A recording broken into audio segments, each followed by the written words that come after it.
Seluruh jembatan penghubung antar kabupaten kota di Randuacir, Kota Salatiga, Jawa Tengah ambruk. Akibatnya 1 orang meninggal dunia dan 2 orang terluka.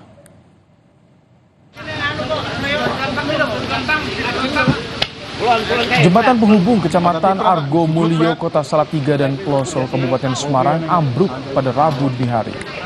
3 orang yang melintas saat jembatan ambruk terjatuh ke dasar sungai dan tertimbun reruntuhan.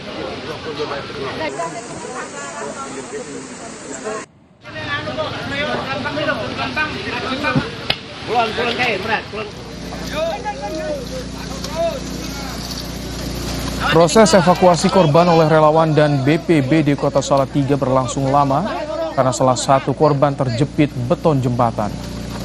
1 orang perempuan tewas sementara 2 orang lainnya terluka. Ambruknya jembatan ini disebabkan banjir bandang di lereng Gunung Merbabu.